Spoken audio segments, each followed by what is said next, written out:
Dobrý den, posloucháte nebo sledujete další díl podcastu Luďka Niedermayera. Dneska trochu neobvykle ze Štrasburku, kde si budeme povídat nejenom o Česku, ale hlavně o Slovensku. Já jsem moc rád, že mé pozvání přijala Lubice Karvašová, která kromě toho, že léta pracovala pro slovenské premiéry v pozici experta na Evropskou unii, tak teďka je má drahá kolegyně v Evropském parlamentu za progresivné Slovensko ve frakci liberálů. Díky, Lubice, že přišla. Ďakujem pekne, Luďku, za pozvanie a teším sa na zaujímavú diskusiu o československých vzťahoch, ale nie len. Teda. Tak začněme spíš tou slovenskou situací. Ministr obrany nedávno v Polsku řekl, že když ti Rusové přijdou, tak taky jednou odejdou, asi sami dobrovolně, a že to není vlastně tak velký problém. A mě to teďka vybavilo, když jsme tady měli u příležitosti Dne žen, nesmírně emotivní vystoupení jednak mladé ženy, která byla vězněná Rusy v rámci jejich agrese na Ukrajinu, a potom humanitární pracovnice, která se snaží pomoct čtyřletém dítěti, holčičce, kterou znásilnili ruští vojáci.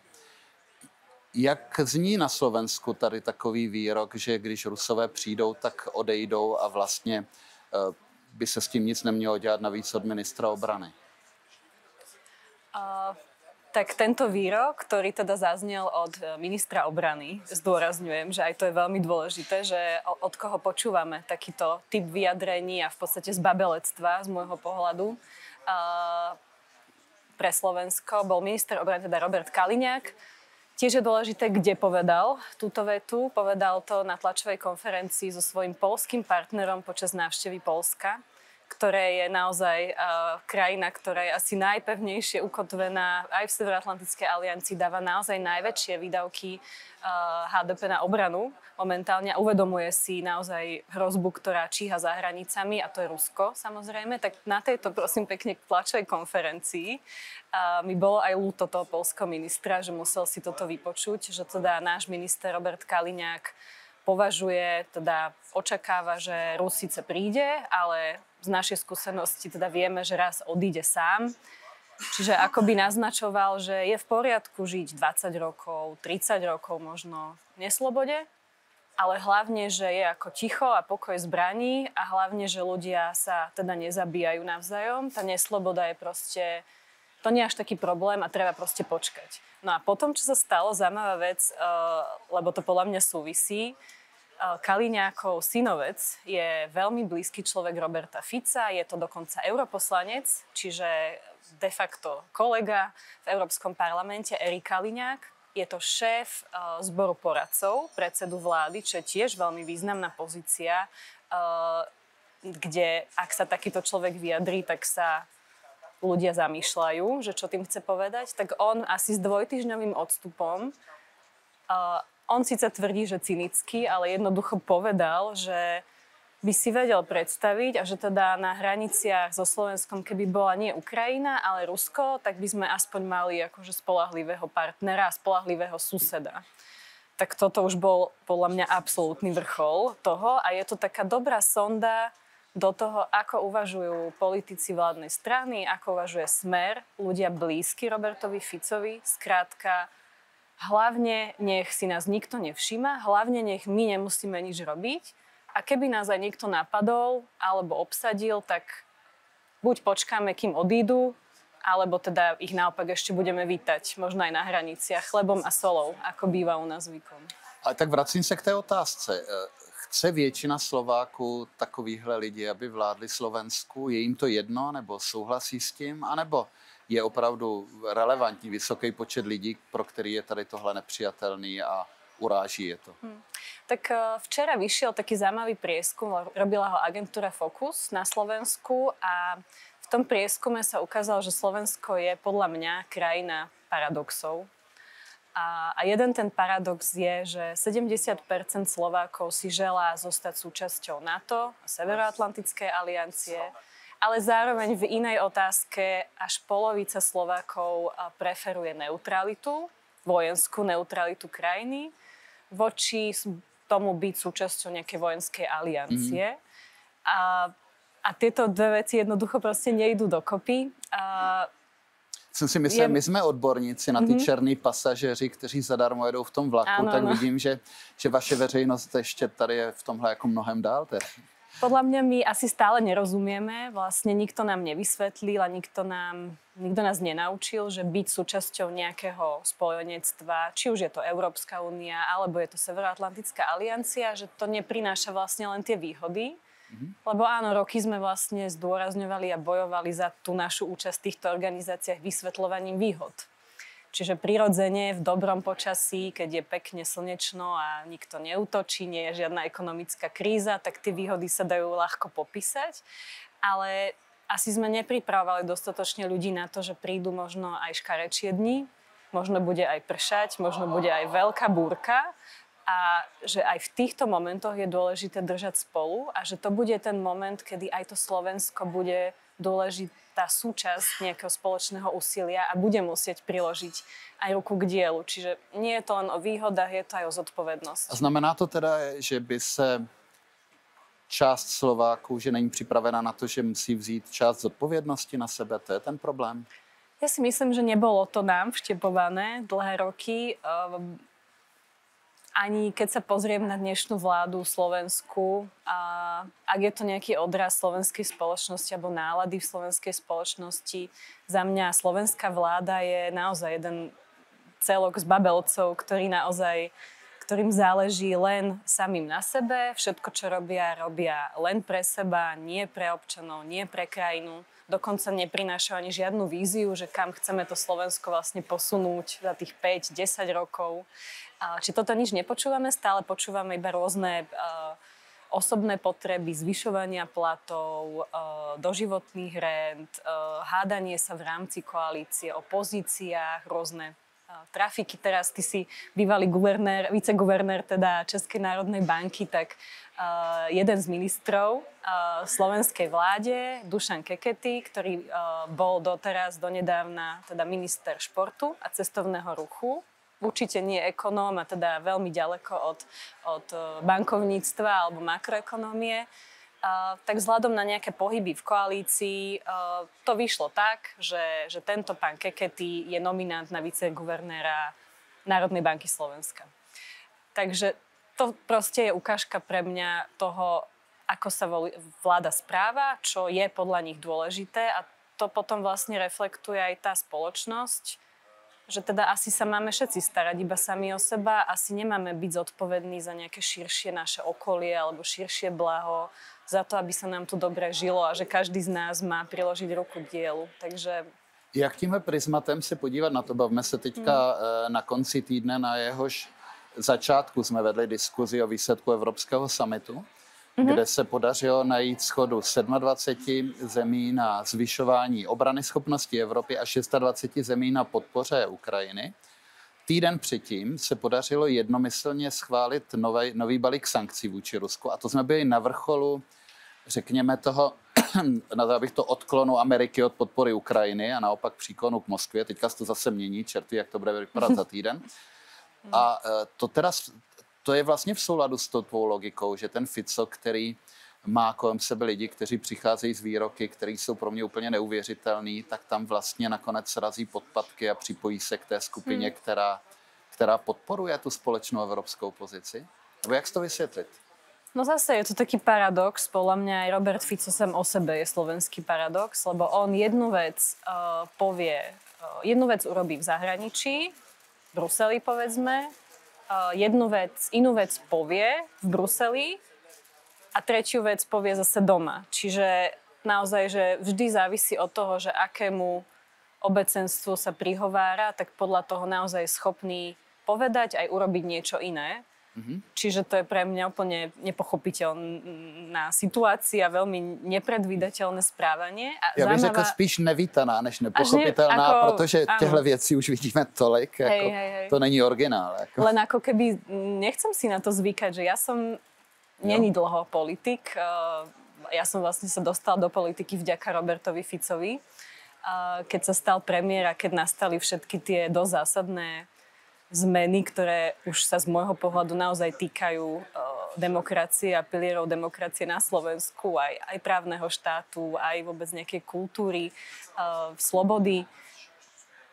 tak to bol vlastne ten impuls, prečo som v politike a nechcem sa zmieriť s tým, že takto majú vyzerať politici. Myslím si, že sa to dá aj inak, dá sa to lepšie, dá sa to slušne a zodpovedne, takže preto sa snažím nejak hovoriť stále o paradoxoch a nevnímať, že je to nejaký mainstream, s ktorým sa musíme naučiť žiť, hej. No, tak ale to mě vede k otázce. Jinak podle posledních průzkumů Progresivní Slovensko je teďka jednička, podle průzkumu veřejného mínění, ale zároveň díky tomu, že Robert Fico může spoléhat taky na stranu Pellegriniho, tedy bývalou stranu Pellegriniho, tak stále by pravděpodobně podle toho průzkumu sestavil vládu, ale představme si situaci, neúplně radostný výhled, že by Fico zůstal delší dobu u moci. A já tady vidím paralely s Viktorem Orbánem, protože Viktor Orbán taky prošel obdobím, kdy něco jiného říkal v Budapešti a něco jiného říkal v Bruselu. To období trvalo docela dlouhou dobu. A on se pak posunul do té situace, kdy v tom Bruselu začal čím dál tím víc říkat to, co v té Budapešti. Proto jsem zdůraznil, ta dohoda na podporu Ukrajiny bylo jenom 26 členských zemí, nebo respektive je dokument jeho určité politické zkušenosti, že on si ji nesnažil zablokovat, čili na tu deklaraci je odkaz v závěrech Evropské rady, čili bychom se mohli tvářit, že to je vlastně pozice Evropské unie. Nicméně on se krok za krokem jako posouvá v tady tomhle dál. Má Fico na tady tohle taky nakročeno, pokud by dostal možnost, anebo by nakonec, protože Evropa taky skvělou práci některých předchozích vlád byla názorově velmi pevně ukotvená v EU, dokonce by řekl víc než Česká republika. Jak by to asi šlo dál? Áno. Tak viacero vecí si otvoril. Možno len ak môžem, tak by som rýchlo zareagovala na ten summit minulý týždeň, lebo tam napríklad Robert Fico išiel s jednou jedinou témou a to bolo zabezpečiť teda, aby sa znovu obnovil tranzit plynu cez Ukrajinu. Všetci vieme, že ide o ruský plyn, lebo žiadny iný, ani z Azerbajdžanu, žiadny iný nemôže prúdiť cez Ukrajinu kvôli realite a kapacitám. Čiže obnovenie dodávok ruského plynu de facto do Európy. Dopadlo to tak, že teda Viktor Orbán zablokoval viac menej tie závery Európskej rady, tú 27, lebo nesúhlasil s rôznymi inými vecami, ktoré sa týkajú podpory Ukrajiny.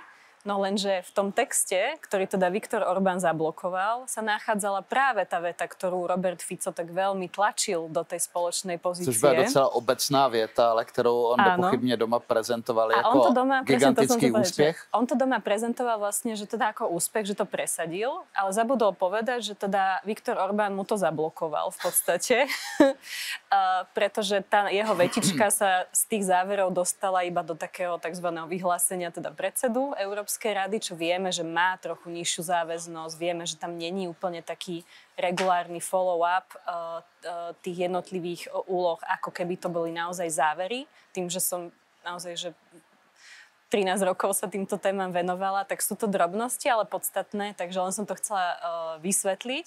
No a on povedal, že Viktora Orbána rešpektuje. To bola jeho odpoveď na otázku, ako hodnotí teda to, že Viktor Orbán zablokoval spoločnú pozíciu EU27, že ho rešpektuje ako lídra, ktorý presadzuje záujmy svojej krajiny.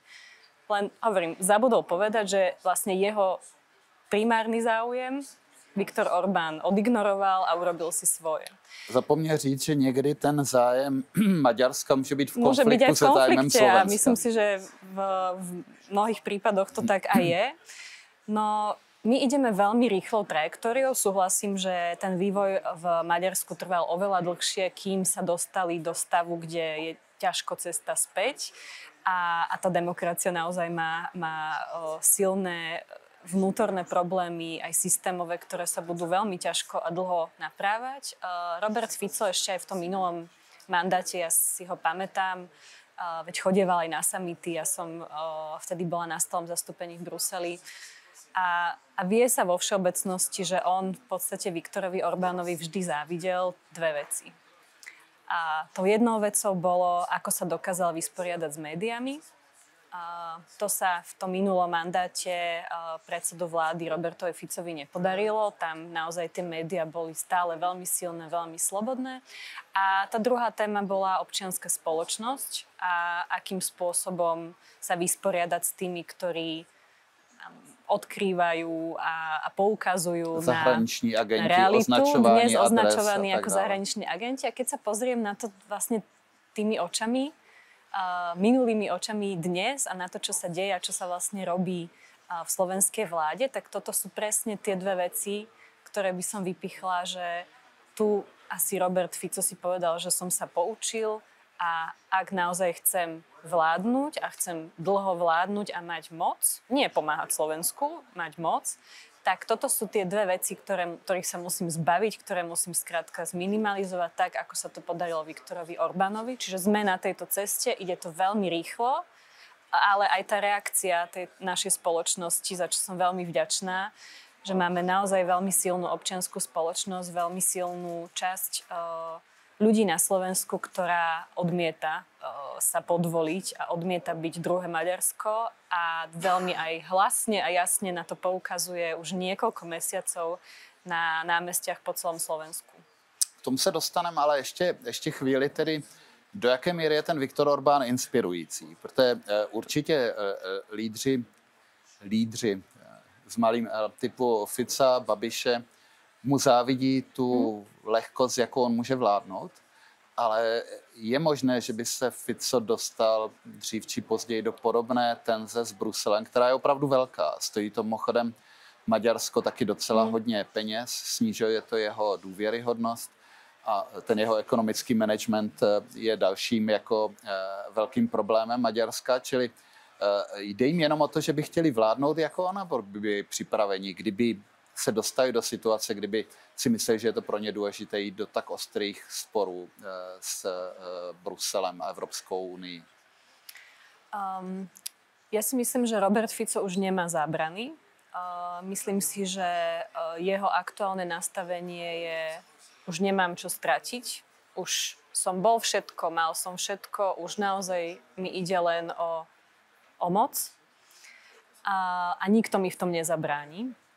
Takže samozrejme, že Slovensko je stále podobne ako Česko, stále príjimateľ európskych zdrojov, čistý teda príjimateľ európskych zdrojov a 80% našich verejných investícií sa financuje cez európske peniaze, čiže akékoľvek riziko v tejto oblasti by malo obrovské dopady na Slovensko. Zároveň je ale pravda, že táto vláda napríklad skoro vôbec nečerpá európske zdroje, čiže my sme na nejakej úrovni 4% momentálne čerpania súčasného obdobia. Samozrejme, samosprávy na to reagujú, sú nespokojné, ale oni jsou tam jiné priority. Pocit, sú tam iné tomu, aby priority, lidé byli samozrejme. stíhaní policií, aby se zastavili různý trestní stíhání. A táto ako keby a tak dále. tá celá zástierka tej aktívnej zahraničnej politiky, ktorá teda, podľa mňa je to politika alebo diplomácia v predklone, nie suverénna zahraničná politika, tak to je celé vlastne zástierka pred tým, čo sa reálne doma nerieši a deje. Všetky rozpadnuté mosty a proste obrovské investičné dlhy, na ktoré samosprávy veľmi silne upozorňujú.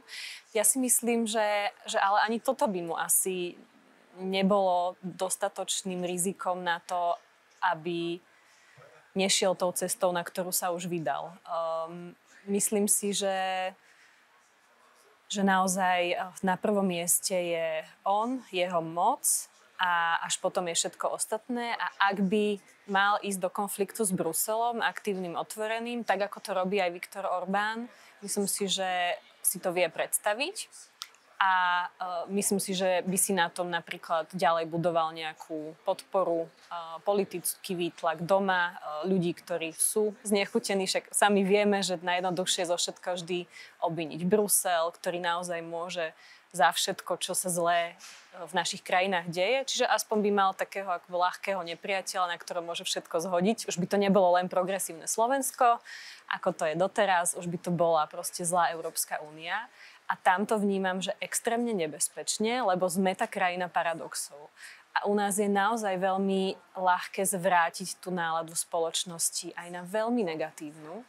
aj voči Európskej únii. A videli sme, čo sa stalo vo Veľkej Británii, že veci sa vedia vymknúť spod kontroly, aj keď to možno tá vládna moc ani tak nemyslí vážne, ale hrá sa s touto myšlienkou. No a na konci dňa to ale naozaj, že môže vzbudiť až nejakú revoltu voči Európskej únii, ktorá vyústi do toho, že Slovensko bude mať záujem odísť z Európskej únie. A to znamená, ten zájem jejich, tady je mimochodem podle mě trošku rozdíl, protože Viktor Orbán budoval ekonomické bohatství svých příbuzných a kamarádů, zatímco vlastně Fico má z mého pohledu, z vnějšího pohledu trochu jinou ambici. On je chce udržet na svobodě, protože řada z těch lidí je zapletená do věcí, které by se měly policejně a soudně řešit, ale vlastně říkáš, že je to může přivést takřka kamkoliv. Mm-hmm. Myslím si, že treba byť naozaj, že dávať si obrovský pozor aj na to, že naozaj toto nemá nejaké dno a že Robert Fico nemá zábrany. Že to je veľmi dôležité mať na pamäti a že je naozaj schopný všetkého. A v takej situácii byť líder opozície, a teda ako Progresívne Slovensko, nie je ľahká úloha samozrejme. Ja by som len chcela poopraviť, že ak by si spomínal, že keby boli voľby, že asi by to Robert Fico zložil znova. Nie je to také jednoznačné. By záleželo, kto by sa dostal na 5%. Samozrejme, ale myslím si, že aj vzhľadom na to všetko, čo som povedala, je absolútnou prioritou akejkoľvek demokratickej politickej strany proeurópskej urobiť všetko preto, aby tie voľby dopadli tak, že dokážeme zložiť vládu, a dokážeme nájsť potrebné kompromisy, lebo to, čo je teraz najväčšia priorita, je naozaj zastaviť túto vládu Roberta Fica. A ak to majú byť aj predčasné voľby, nech sú a budeme na to pripravení. Lebo čím skôr toto divadlo skončí, tým podľa mňa lepšie pre Slovensko aj pre celú Európu.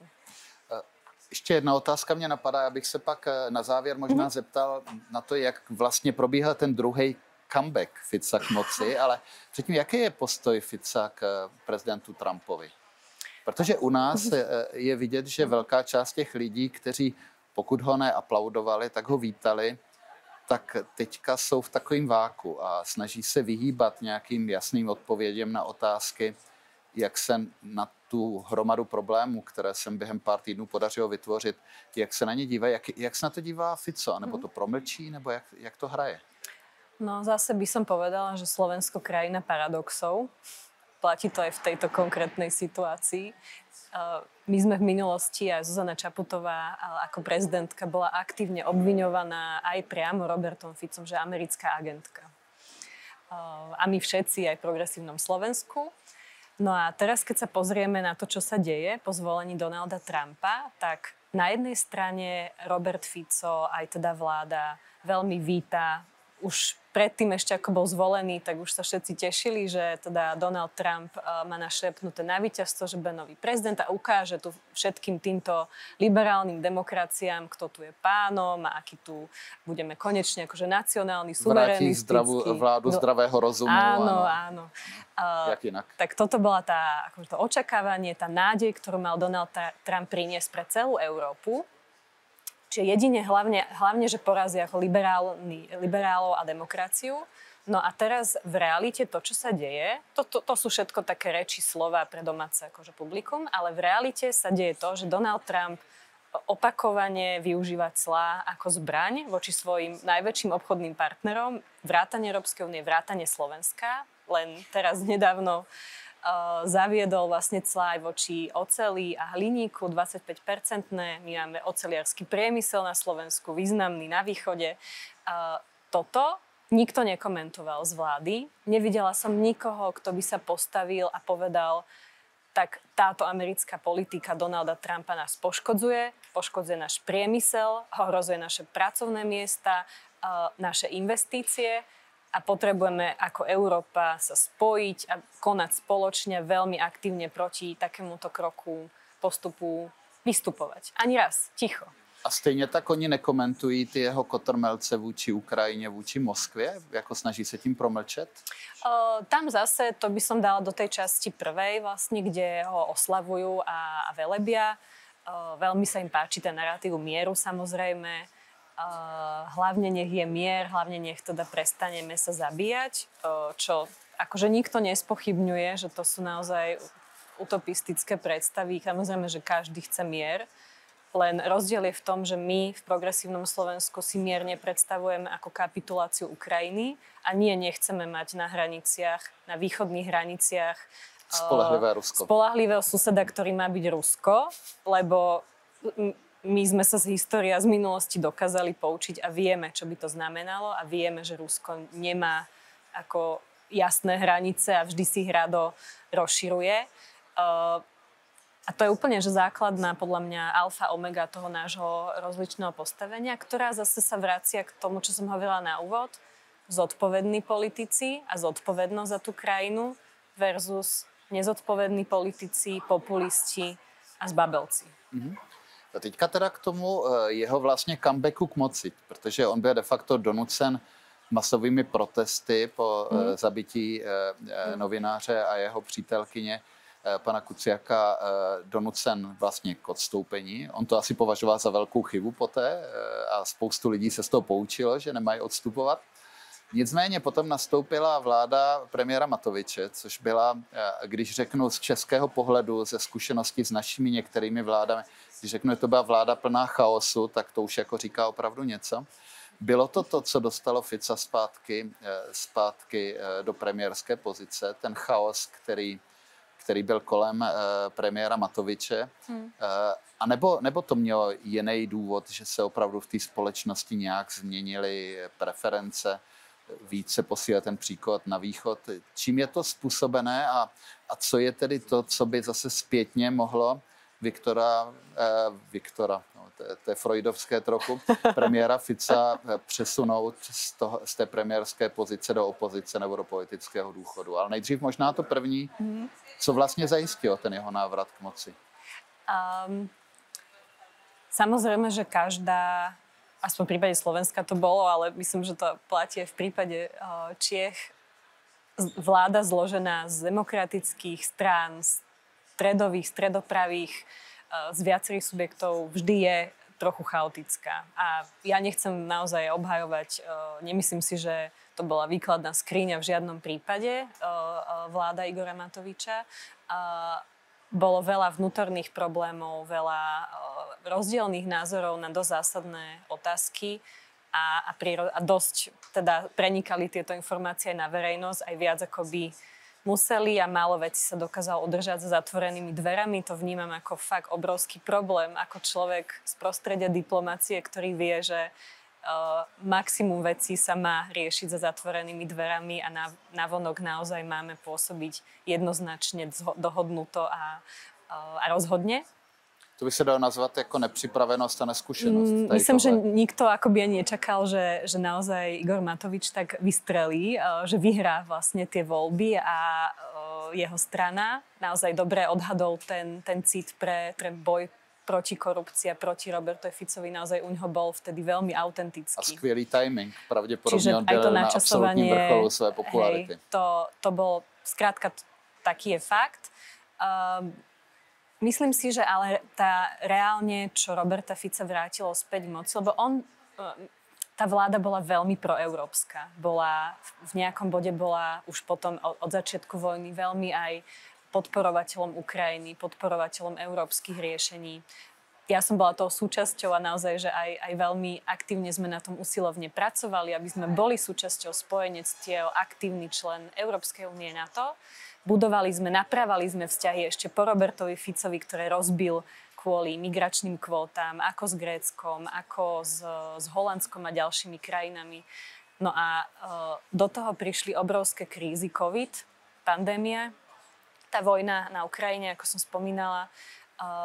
Fico bol na okraji, už on bol vlastne na okraji toho politického spektra v čase Matovičovej vlády a začal hľadať vlastne tú silu a tie hlasy a tých podporovateľov v tej časti spoločnosti, ktorá možno je aj náchylnejšia veriť nejakým dezinformáciám, aj nejakým konšpiráciám.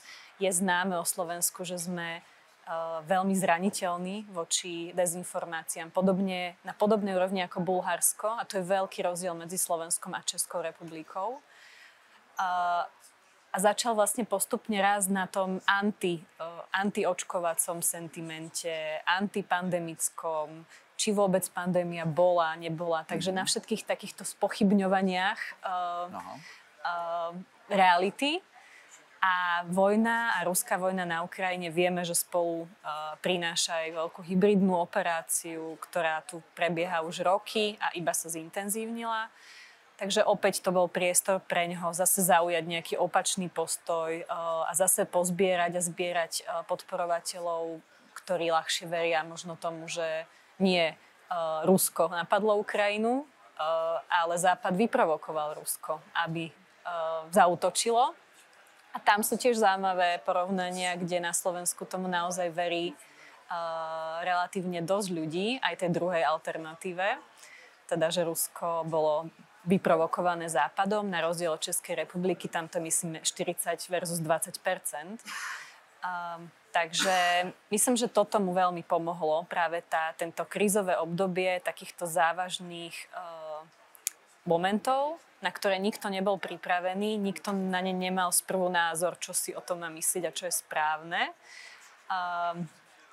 A na tom v podstate vyrástol. A dnes, keď sa pozrieme na to jadro vlastne Smeru, aj voličov Smeru, je to drvivá väčšina naozaj takých prorusky cítiacich voličov, čo myslím si, že 10-15 rokov dozadu, keď Smer, sociálna demokracia, dnes už SSD, teda Smer, sociálna demokracia, slovenská sociálna demokracia, bol v Európskom parlamente ako súčasť frakcie európskych socialistov. Dnes sú europoslanci vládnej strany Smer aj Hlas, teda, čo je druhý Smer v podstate, nezaradení. Nenašli si nikoho, komu by patrili, kto by im bol blízky. Kateřinou Konečnou třeba áno, a panem sú tam s Dostálem. rôznymi aj komunistami, aj extrémnymi pravičiarmi. Naozaj je to taký ten okraj a ten extrém, či už zľava alebo zprava. Tak tam sa dnes ocitli v Európe politici strany Smer a Hlas. Takže aj tá ich voličská základňa podľa mňa dnes vyzerá inak, ako vyzerala v minulosti. Na čem teda může premiér Fico skončit? Co je to jeho největší slabé místo? Pokud se tady těmhle narrativům daří, tak to není jednoduché. Myslím si, že najväčšou hrozbou pre Roberta Fica je Robert Fico. Prosím? Že myslím si, že najväčšou hrozbou pre Roberta Fica je on sám. On sám sa porazí v nejakom bode, pretože tú nenávisť a tú politiku, ktorú začal agresívne viesť na Slovensku voči politickým oponentom, voči opozícii, aj voči európskym partnerom, voči spojencom v zahraničí.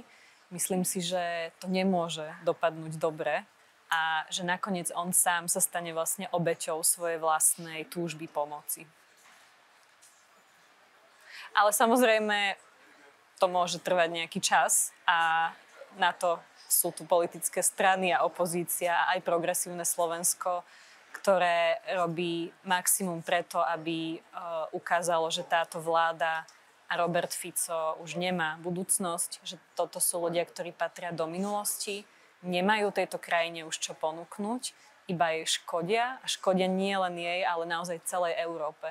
Pretože dnes v takto kľúčových momentoch potrebujeme naozaj jednotu, potrebujeme ťahať za jeden povraz a len tak budeme spoločne silní. Neexistuje silné malé Slovensko. Existuje len Slovensko, silné Slovensko v rámci silnej Európskej únie.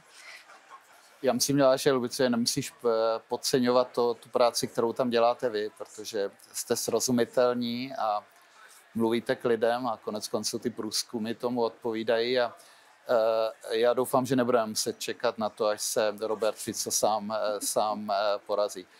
Já ti budu držet moc palce Slovensku. Slovensko už mockrát dokázalo obrat z velmi obtížné situace k něčemu, co byl úplný extrém. Zatímco v Čechách my fungujeme nějak takhle, tak to Slovensko funguje takhle, teďka je teda hodně dole, ale já bych byl jako hrozný optimista, když vidím vás, ten váš tým, který je tady, když vidím, jak fungujete na Slovensku, tak já věřím, že se vám to povede. Takže vám moc držím palce. Ďakujem pekne, ľudia, za pozvanie a myslím si, že je to aj taká pekná symbolika, lebo aj tie slovensko-české vzťahy trpia počas slovenskej vlády a počas vlády Roberta Fica dosť výrazne a vnímame tam nejaké ochladenie vzťahov nie na úrovni bežných ľudí, ale skrátka krokmi, ktoré Robert Fico robí. Čiže myslím, že je pekné symbolické ukázať, že napríklad v Európskom parlamente aj v Európe tá československá sila, ten záujem a to priateľstvo existuje, trvá a rozvíja se. A taky díky té naší historii, která velká část byla společná, myslím si, že my bychom měli vědět, kde jsou ty hodnoty. A když se jich budeme držet, tak nejenom budeme partneři, budeme prospívat našim zemím, ale taky uděláme Evropu silnou, protože to záleží na každém. Tak děkuju, držím ti palce. Tak to bude další díl podcastu. Jsem rád, když si poslechnete i další díly a příště zase na viděnou z Prahy. Naschledanou.